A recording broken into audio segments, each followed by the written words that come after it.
Greetings and welcome to our November shipment of the HillCrest Cellar 44 Wine Club. We have some beautiful, beautiful flavors today, but before we get into what we're going to be sending for Thanksgiving as well as our November shipment and that, just a little bit about where we are. It's actually my favorite time of the year. We're just winding down harvest. All of our red wines are done fermenting. I've got some still on the skins, and over the next month or so, we'll be draining and pressing those and putting those into barrel for their multi-year slumber. But we're really kind of appreciative of the season and that, and then we're coming into Thanksgiving. So this is actually, of the shipments that we do, this is the most exciting one for me because we share with you a lot of the wines that we're going to have at our table on Thanksgiving. So before we get into the wine club shipment, the offering this year is of 3 wines, and it's kind of the same varieties. It's kind of what we love to drink. The actual first is 2019 sparkling Riesling Sekt off Super Steep Vineyards. It's from our good friend Marcus, and it's 2019 is the year that Hannah, our daughter, worked for him. And so anyway, she helped craft this wine, but it's what's called nature. And nature means that after the fermentation in the bottle, when they go to put the cork on the final cork, there's what's known as a dosage.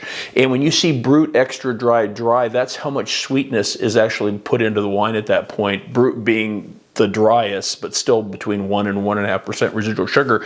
If they don't put that in it, which is very, very rare, and this is also done in Champagne, it's called Nature Natural. So we have one of those that's super, super beautiful. It's the first time that's ever been done by our friend, and we went in and had some influence over the winemaking at the very end, and that's kind of a sign of that. Next, we have a super beautiful Riesling, 21 vintage. What's known as Alte Reben, which is old roots, basically, is a direct translation. But these are pre-phylloxera plantings where the plants are just stuck in the ground. There's no grafting in that. Grown in gray slate in a vineyard called, in a village called Mering, and Zellerberg is the vineyard, what's known as an Einzellage, which is the top level, what's known as a Grand Cru in France. And then to finish up with a beautiful Beaujolais that I've been drinking a little bit of over the last couple of weeks. And unfortunately, when I went to put the tasting together this morning, I realized I drank the last bottle. So it's Gryphee, a famous producer out of Beaujolais, Moulin A Vent, which is one of the villages in Beaujolais, and the one that you go anywhere from like very, very light fleurie in that, which is kind of like a floral fruitiness, to very big, dark, brooding black fruit. Moulin A Vent is considered kind of powerful, but kind of in the middle there, kind of very rich, dense black fruit, but wines that we think are really, really spectacular with the Thanksgiving meal. So anyway, those are, if you're interested, you can add that onto the shipment and that, and we can ship that out with Wine Club wines. Now, moving on to Wine Club wines, pushing the envelope very much once again. We're going to start off with 2018 Syrah that was just bottled in 2024. So that's 6 years in cellar. Then we're going to move on to one of my favorite grapes in the world, or ours, I think, at this point, but Cab Franc, and then great Riesling from 2015 out of our library. So this is the Slate Mountain out of the Mosel. So with that, when I started playing with this extended aging, was the 2013 Malbec. I used the small barrels, and then later on I was able to go to Europe and import what are known as the BOTTI, and those are the big barrels that we have. We have some that are 400 gallons and some that are 1,300 gallons.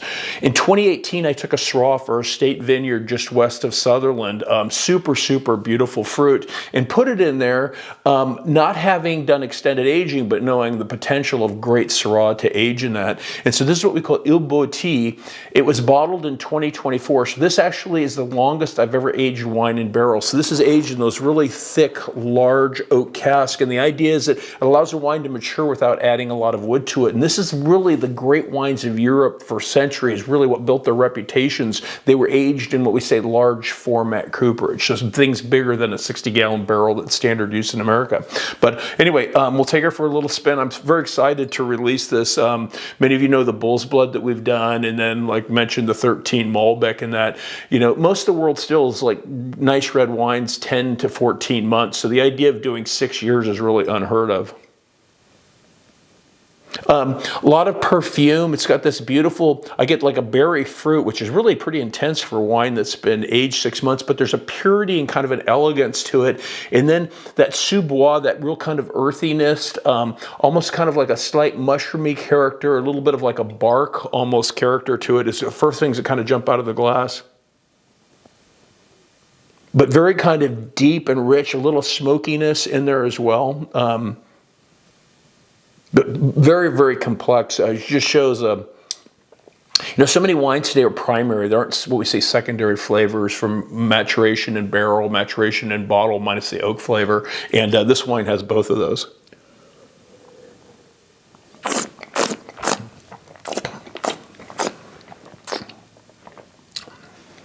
Beautiful volume, but very, very tender.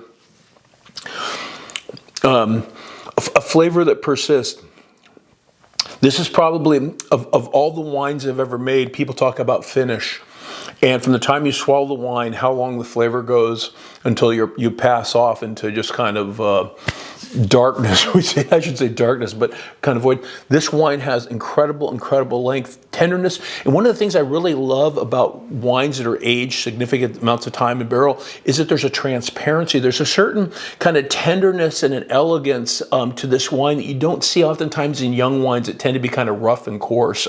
This wine shows that. It's super beautiful. I still get the flavors in that. It's not total, but it's just really stunning. And that was great. That's a great vineyard, incredible fruit. But anyway, I hope you enjoy that. That's a very special wine for us. Next, Cab Franc and Chenin Blanc are two of my favorite varieties in the world. And this is an estate, Musset Rollier, that actually does those two varieties. And they have actually very diverse growing conditions. But as many of you know, I like slate. In Germany, in France, in Spain, where we make wine, and that many of the vineyards have slate. And there's something very beautiful and different about slate. This is a blue slate vineyard, which is pretty unusual in this area. But anyway, it's Cabernet Franc that is fermented and aged in tank for 12 months. So many of the really beautiful wines of Europe, you don't see barrels. It's not unusual to go to a winery that makes the equivalent of like 20, 30, 40,000 cases of wine that has 10 barrels for a little bit of like an international kind of wine that they make. Other than that, the wines are aged and they're very pure and elegant. So the smell of the Loire, this brightness, this elegance. You can't smell acidity, but you smell the effects of acidity. Acidity on things, like if you just put citric acid in a glass of water, you can't smell it. But what citric acid does to different smells and flavors, be it like in lemonade or in a sauce or something like that, how it punches the flavors up, we identify that as being acidic. And that's what makes you salivate when you smell lemonade. This has that same character. It has this beautiful perfume and this brightness. Red fruit, kind of like raspberry, but not sweet. Kind of like a lot of the European raspberries. It's not that perfumey sweetness we get here. It's just kind of like this deep, slightly sour fruit character to it. A little bit of spice. And once again, not coming from barrel. This is something that's in the fruit. So this is, really just plated straight fruit with a little bit of time to let it manifest, to go from fruit to what we say vinous or wine-like.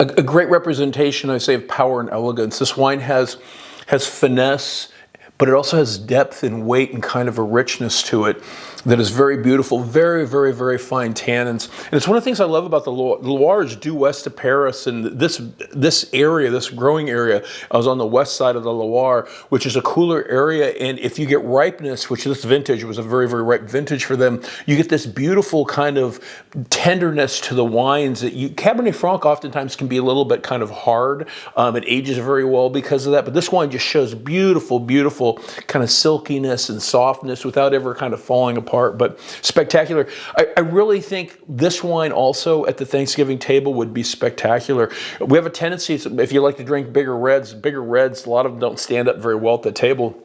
As a matter of fact, I remember many years ago reading somebody talking about Cabernet Franc out of the Loire, and they said, if I remember correctly, something along the lines of it goes with goat cheese and it goes with like a rustic pâté.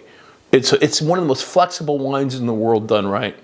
To finish up with, 2015 Slate Mountain. So now we're talking 10 years on a vintage. This is a little bit drier. Some of the sweetness of fruit has kind of dropped out a little bit. And anyway, you get that perfume of mature Riesling, which is a little bit of like an earthy, sometimes the Germans say Gummiboot, this kind of rubbery character. That sounds bizarre, but most of the great Rieslings of Germany have this. Yeah, it makes you salivate in anticipation. Beautiful, beautiful kind of tart fruit, kind of like unripe. I think of kumquat, things that are very kind of soft, but they have this brightness to them. I don't know if you remember kumquats, these little fruit. As a little kid, we used to go by from school for the bus stop, and we would pick kumquats, and it's a flavor that's really stuck with me.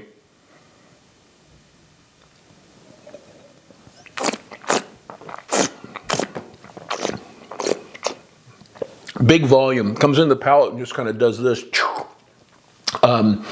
Nice acidity. There's never kind of a hint of sweetness. I know there's a little bit in there if you measure it, but this wine is drinking beautiful. So I talk about how Riesling ages. This wine shows that. And I think this is another great wine at Thanksgiving when you have that diversity of everybody from, you know, somebody that's kind of the non-wine drinker to somebody that really drinks beautiful wines. This wine, if you're a red wine drinker, would be a beautiful white wine to have as well. Super, super fresh. Once again, at the table, nice lower alcohol wines. We're enjoying wine maybe away from the table than sitting down. So it's something that allows not only the wine to show its freshness, but to keep us fresh. So with that, I would like to say thank you once again for your support of our family's dream. We really feel so privileged to have taken over from Richard, to take over this historic estate and to live our dream in that. And with that, I'd like to say to the genie in the bottle, but also to you, cheers.